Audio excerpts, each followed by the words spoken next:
And I said, did you see some of Sankey's responses or whatever? And this is part of a turf war. What was your take on what some of the quotes or what you heard him say? Can I cuss on the show? Yes. Yeah, go ahead. Yeah. It was a crock of shit is what it is. I honestly, look, some of what Greg says is right in that he was waxing poetic about, well, how they wanted to move fast with the 12 team and then I got delayed. That's true.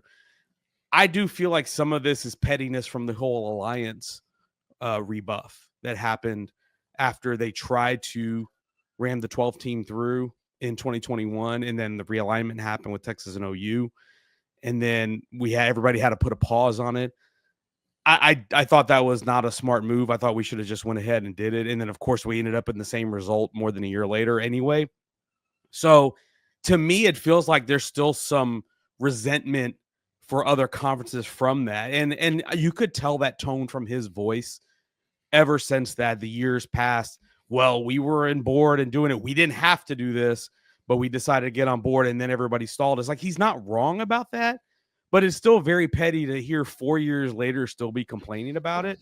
And what I don't like is the condescending nature of which he says, I don't need to be lectured by the good of the game. Clearly you do, because you are trying to stack the deck for your conference. And I'm not saying that you're wrong in that because that's your role as a commissioner. You're trying to do the best that you can for your conference.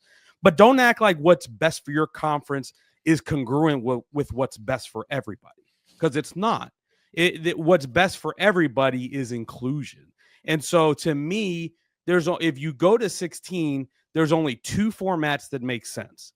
It's either give every conference, and I don't mean just power conferences, I mean every FBS conference, a bid and make the rest at large, or just go 1 through 16 with no automatic qualifiers. To me, that's the only two formats that make sense. Anything that guarantees multiple bids for a conference is dead on arrival, in my opinion, as far as fan interest goes. Because the more you gamify 4 SEC teams or 4 Big Ten teams, it ultimately means, yes, you're going to include the best teams, but you're also going to exclude some really good ones in other conferences because of it.